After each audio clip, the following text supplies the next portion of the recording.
A continuación, vamos a hablar sobre el WACC contra el valor presente ajustado como métodos alternativos para descontar flujo de caja. Y esta sería la segunda parte, ya que en una sesión anterior ya tratamos este tema. Bueno, los supuestos detrás del WACC y el valor presente ajustado, como dije antes, fueron explicados en un último video. Y estos supuestos condicionan cuál de los dos métodos es más útil en diferentes circunstancias, ¿no? Y de esto es precisamente de lo que vamos a hablar aquí. Vamos a ver en qué circunstancias debemos utilizar el WACC y en qué circunstancias debemos utilizar el valor presente ajustado. Recordemos en primer lugar las características del valor presente ajustado. En primer lugar, la tasa de descuento es desapalancada, es decir, es la tasa de descuento de los activos. Esto lo que hace es que refleja simplemente el retorno esperado por los inversionistas de acuerdo al tipo de negocio en particular. A diferencia del WACC, digamos, la tasa de descuento no se ve afectada por el ratio de endeudamiento, por los impuestos corporativos, etcétera, ¿no? Simplemente lo que se tiene en cuenta es que en este caso la tasa de descuento tiene que ver con el negocio, no se ve afectada por el tipo de flujo o por el escudo fiscal, etcétera. Esto, en cierto modo, pues facilita mucho las cosas, porque el valor presente ajustado entonces nos permite descontar flujos de efectivo independientemente de la forma, del perfil que tenga el flujo de efectivo. Siempre la tasa de descuento será la misma, que es la tasa de descuento desapalancada de los activos. En segundo lugar, la deuda no afecta para nada la tasa de descuento, al contrario de lo que ocurre en el WACC. Por tanto, no tenemos el problema de que tenemos que suponer un ratio de apalancamiento constante o que tengamos que ajustar el WACC dependiendo con los cambios del ratio de apalancamiento. Aquí simplemente la deuda y el impacto de la deuda sobre el escudo fiscal se trata pues en una hoja de Excel aparte, ¿no? Primero se valora la firma desapalancada, descontando, como dijimos antes, a la tasa de descuento desapalancada, y después se evalúa aparte el impacto del escudo fiscal que tiene que ver con la deuda. Por tanto, no necesitamos entonces el supuesto de un ratio de apalancamiento constante que es característico del WACC. Y después, volviendo al tema del escudo fiscal, en este caso, pues simplemente descontamos los ahorros de impuestos periodo a periodo. Es decir, para poder ver cuál es el impacto del ahorro fiscal o del escudo fiscal, lo que se hace es que se calculan los impuestos que se deben a diferentes niveles de deuda, los impuestos corporativos que se ocasionan pues, por la deuda a lo largo del tiempo, y luego de esos impuestos se descuentan a valor presente. Y pues la ventaja aquí es que no tiene necesariamente que ajustarse el flujo de caja ni la situación a los impuestos corporativos típicos de los países desarrollados como los Estados Unidos, ¿no? En donde, digamos, el único impacto de la deuda sobre el valor de la empresa es a través del impuesto corporativo. En muchos países emergentes, la legislación fiscal hace que el impacto de la deuda tenga otros efectos sobre el valor de la empresa, no solamente a través del impuesto corporativo tradicional, ¿no? Y por tanto, en el caso sobre todo de estos países emergentes, el WACC en principio no puede ser utilizado. Tenemos entonces que calcular el impacto del escudo fiscal en forma aparte, como lo dice este método del valor presente ajustado. Bueno, dicho todo esto, ¿son el WACC y el valor presente ajustado métodos equivalentes? Pareciera que no, pero bueno, vamos a verlo. Y esto lo vamos a ver comenzando por enfocarnos en dos casos especiales o dos casos extremos.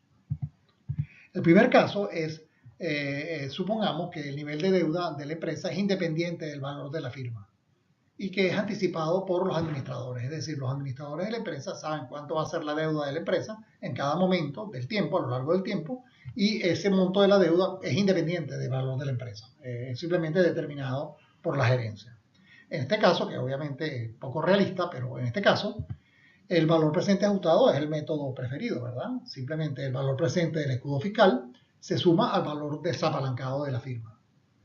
Y el escudo fiscal simplemente se descuenta al coste de la deuda, ya que la única tasa de descuento que tiene que ver pues, con el escudo fiscal es el coste de la deuda, ya que el monto de la deuda es determinado por la gerencia, pues no tiene nada que ver con el valor de la empresa. El otro caso es el caso bueno, típico del WACC, en donde se dice que la empresa mantiene un ratio de endeudamiento constante. En este caso, el nivel de deuda, fíjense que evoluciona con el valor de la empresa. Mientras más vale la empresa, mayor deuda tenemos que tener, ya que tenemos que mantener un ratio de endeudamiento constante. Y viceversa, si el valor de la empresa baja, tendríamos que ajustar la deuda hacia abajo. Por tanto, el ahorro fiscal, el escudo fiscal, está atado al valor de la empresa. Y también, por supuesto, está atado al costo de la deuda, como siempre lo está.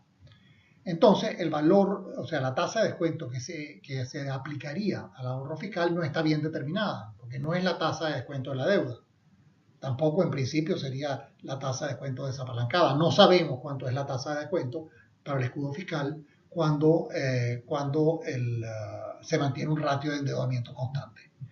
En el único caso en que sí lo sabemos es cuando tenemos una perpetuidad constante, una perpetuidad que no crece, que es la base sobre la que se asienta la idea del WACC. En el WACC suponemos que los flujos de efectivo, los flujos de caja, son perpetuidades no crecientes, perpetuidades constantes, y el valor presente del escudo fiscal siempre es igual a la deuda multiplicada por la tasa de impuesto corporativa, como aparece en esta fórmula. Claro, estos dos casos no son realistas, ¿no? En primer lugar, ¿es realista suponer que la deuda es independiente del valor de la firma, como lo supusimos en el caso 1? Pues claro que no, ¿no? Mientras más grande sea la empresa, mayor deuda debería tener y viceversa. Por tanto, es una simplificación el suponer que el valor de la deuda es independiente totalmente del valor de la empresa. Y lo segundo es, bueno, ¿es realista valorar una empresa como una perpetuidad constante? Bueno, no.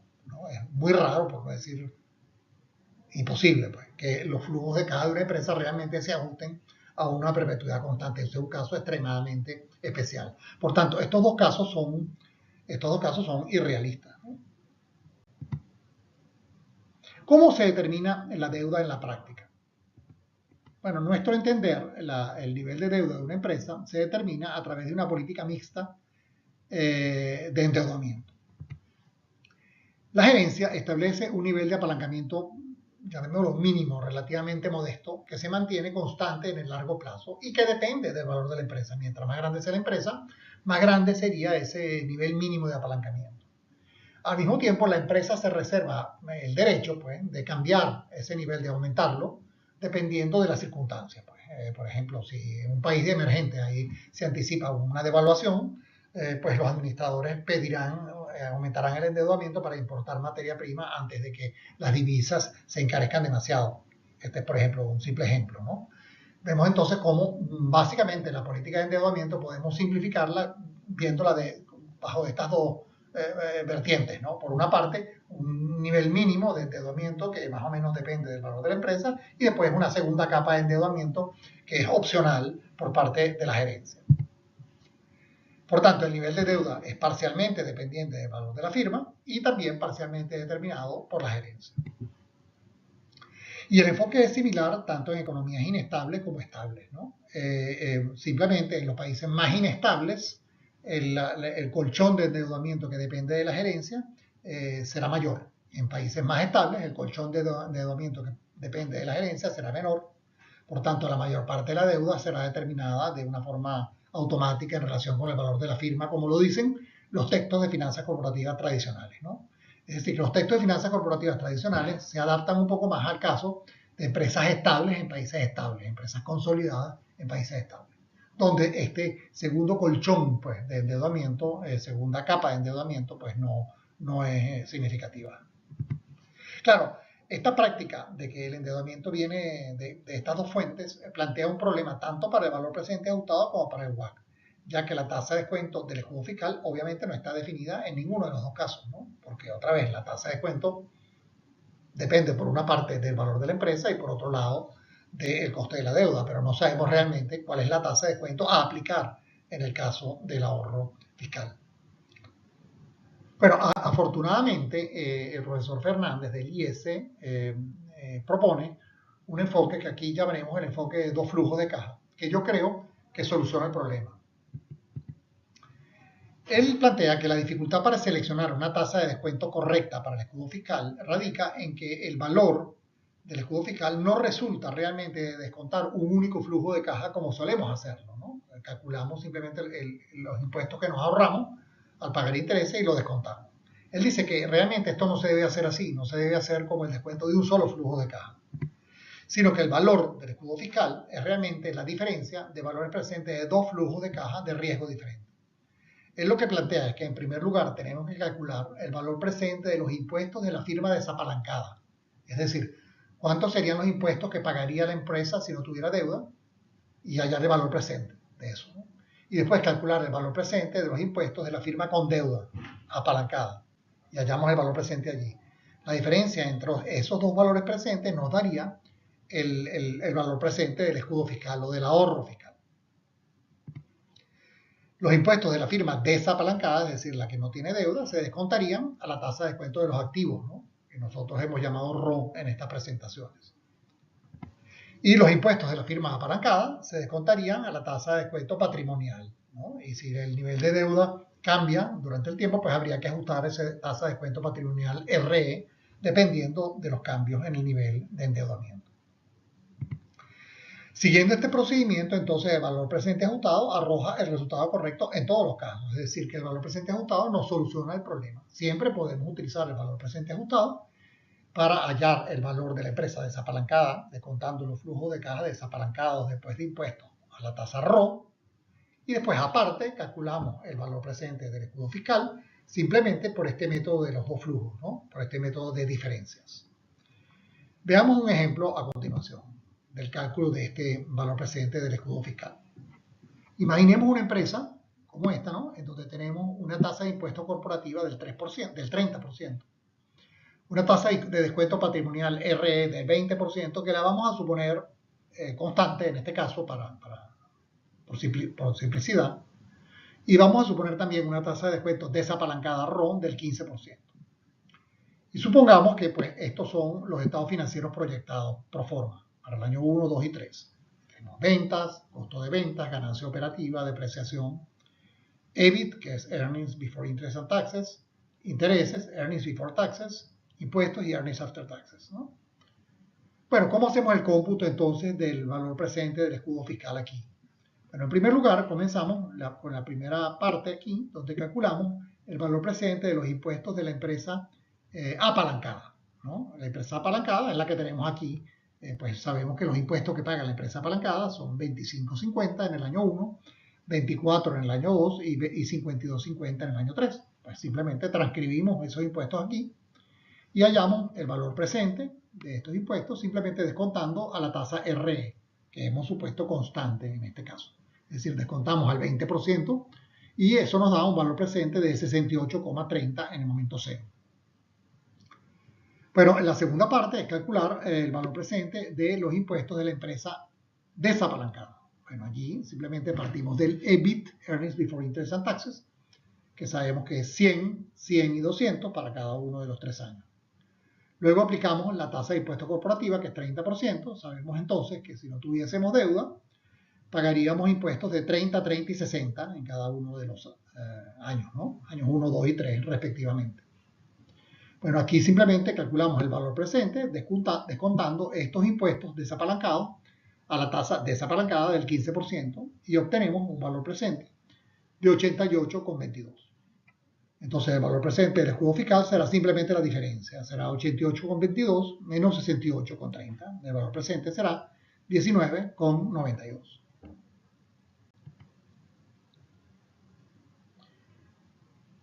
Comparemos ahora este método de los dos flujos de caja para calcular el valor presente del escudo fiscal con el caso de las perpetuidades.